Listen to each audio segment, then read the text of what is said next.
Olá pessoal, hoje falaremos sobre jornada de trabalho.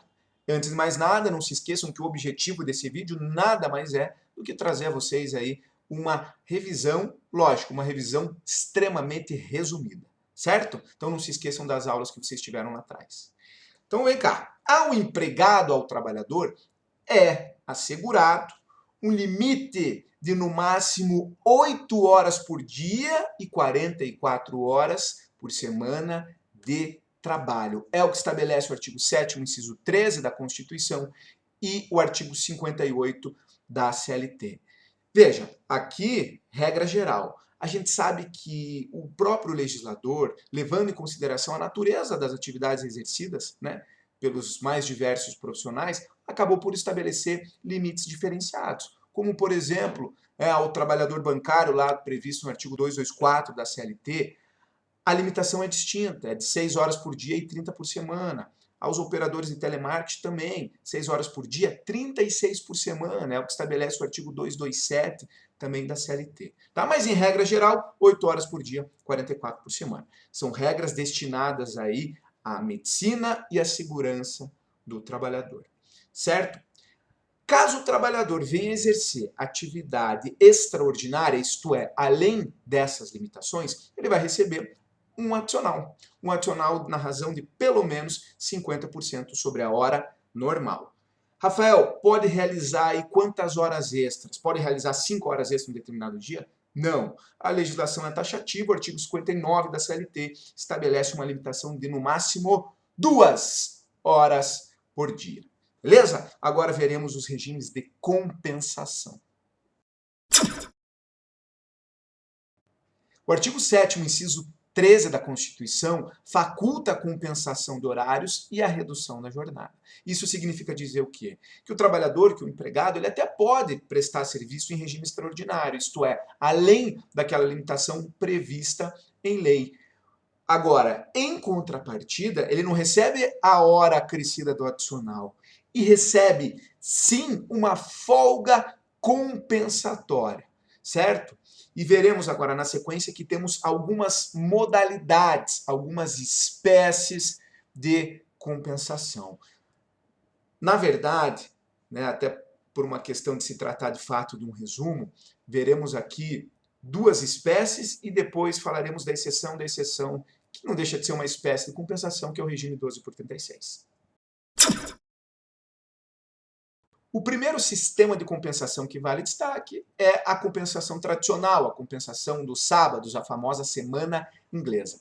Como é que funciona aqui? Só para vocês entenderem. A gente não pode esquecer que o trabalhador ele tem que cumprir uma carga horária de 44 horas na semana. Beleza. Se eu projeto essas 44 horas na semana, nós teríamos o quê? De segunda a sexta-feira, uma jornada de 8 horas. Ou seja, ele trabalha segunda 8, terça 8, quarta 8, quinta 8, sexta 8 horas. Isso fecha 40 horas na semana. Então ele precisa trabalhar mais 4 horas aos sábados para poder fechar a jornada de 44 horas semanal. Beleza? Qual que é a ideia desse sistema, desse regime de compensação? É pegar essas 4 horas do sábado e distribuir durante os dias da semana. Isso pode ser de maneira, né, proporcional, que é o mais comum. Como é que eu faço? Eu pego essas 4 horas e distribuo de segunda a sexta. Isso irá crescer a jornada do trabalhador na razão de 48 minutos. Então, o trabalhador iria realizar uma jornada de segunda a sexta de 8 horas e 48 minutos por dia para não trabalhar aos sábados. É um exemplo que é bem usual. Veja, no meu modo de ver, não há que se falar em potencial lesivo ao trabalhador o fato dele elastecer 48 minutos apenas da sua jornada, né, da limitação de 8 horas por dia. Razão pela qual a própria legislação não exige um formalismo para estabelecimento desse tipo de sistema de compensação. Eu não preciso da presença do sindicato, certo? Eu preciso de um acordo que seja estabelecido, um acordo individual entre empregado e empregador. Tá? Agora, a legislação, o artigo 59, o parágrafo 6º, diz que esse acordo, né, todos aqueles acordos cuja compensação aconteçam dentro do mesmo mês, detalhe que nesse caso acontece na mesma semana, porque o módulo semanal é que está sendo observado de 44 horas, pode ser tácito ou escrito, ou seja, se admite inclusive de maneira tácita esse tipo de acordo. Então, eu entendo que estaria dentro do artigo 59, parágrafo 6 da CLT. Claro, a gente tem que ressalvar aqui também que há grande parte da jurisprudência que entende que para esses casos o acordo ele até pode ser individual, mas ele tem que ser por escrito. Claro que no dia a dia, né, das atribuições profissionais, seja atendendo clientes, enfim, vocês sempre vão indicar por cautela, né, às pequenas empresas, às empresas, que quando do estabelecimento, quando a adoção desse regime de compensação, isso se dê de forma escrita, acordo individual, empregado e empregador.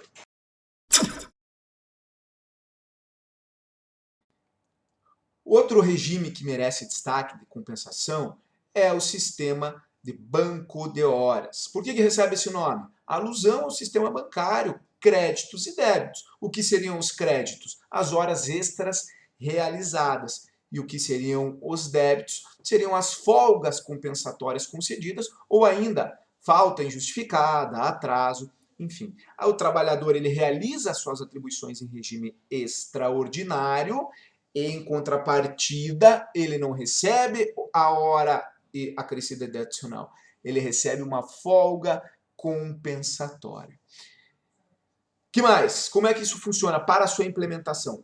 Veja, aqui nós temos duas possibilidades. O artigo 59, parágrafo 5º da CLT, diz que se o período de vigência do sistema de compensação banco de horas for de até 6 meses, o período de vigência, não é prazo para compensar, é período de vigência, a implementação pode se dar por acordo escrito individual entre empregado e empregador.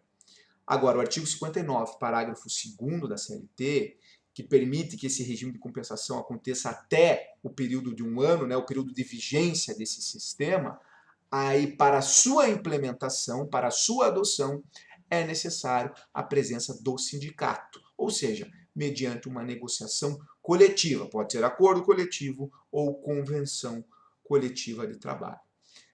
Outro ponto, existe também uma limitação diária de 10 horas para que haja a validade do tal regime.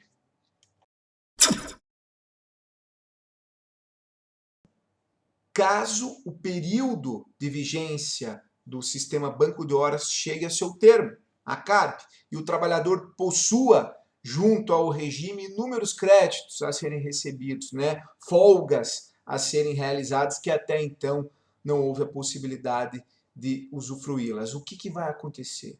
O trabalhador, obviamente, vai receber pelas horas extraordinárias, ele recebe a hora acrescida de 50%.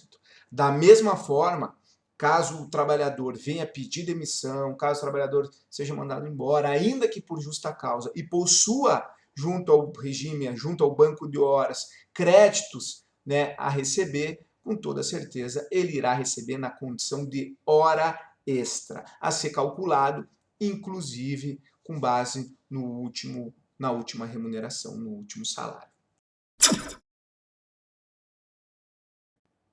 Para que haja validade desses regimes de compensação, algumas regras devem ser observadas. Uma delas, já vimos, formatação, né, o formalismo que deve ser observado quando de sua implementação, seja mediante acordo escrito individual, seja mediante negociação coletiva, acordo coletivo ou convenção coletiva de trabalho, né, enfim. Isso deve ser respeitado, obviamente, e além disso, o artigo 59, parágrafo 2º, estabelece um limite de, no máximo, 10 horas de trabalho por dia. Qualquer que seja os regimes que vimos até então, se o trabalhador vier a realizar horas extraordinárias, né, que venham ultrapassar, juntamente com o cômputo da jornada, o limite de 10 horas por dia, haverá a nulidade do regime de compensação, certo? E se cai o regime de compensação, volta à regra geral do 58 da CLT, regra geral do artigo 7º, inciso 13 da Constituição. Ultrapassou 8 horas, meu amigo, vai ser tido como hora extraordinária. Tudo que ultrapassar. Agora, cuidado com o artigo 59b da CLT. Por quê? Porque ainda que tenha ultrapassado 8 horas por dia, mas que tenha sido compensado dentro do limite de 44 horas na semana, o trabalhador só vai receber o adicional de 50%. Por quê? Porque a hora ele já recebeu, o período ele já recebeu, né, na medida em que houve a correspondente compensação. Agora, o que ultrapassa isso, logicamente, hora acrescida de 50%. Outro ponto, o simples fato do trabalhador realizar horas extras em regime habitual, desde que seja dentro, né, de uma jornada de 10 horas por dia no total, por si só não é suficiente para descaracterizar o regime de compensação. O outro regime de compensação, que até eu particularmente chamo de exceção da exceção, é o regime 12 por 36. Como é que funciona? Nesse caso, o trabalhador ele presta serviço durante 12 horas e depois ele tem um descanso ininterrupto de 36 horas consecutivas. Beleza? Hoje, o artigo 59A permite que a implementação se dê de forma escrita entre empregado e empregador. Não há mais a necessidade da intervenção, da presença do sindicato. Não precisa que haja previsão, né, em acordo coletivo ou convenção coletiva de trabalho. Outro ponto que o artigo 59A da CLT traz, parágrafo único, a remuneração que o empregado recebe, né, quando do exercício desse regime, 12 por 36, já contempla os feriados trabalhados e, eventualmente, a prorrogação da hora noturna. É isso, espero que vocês tenham entendido. Qualquer dúvida, estou à disposição.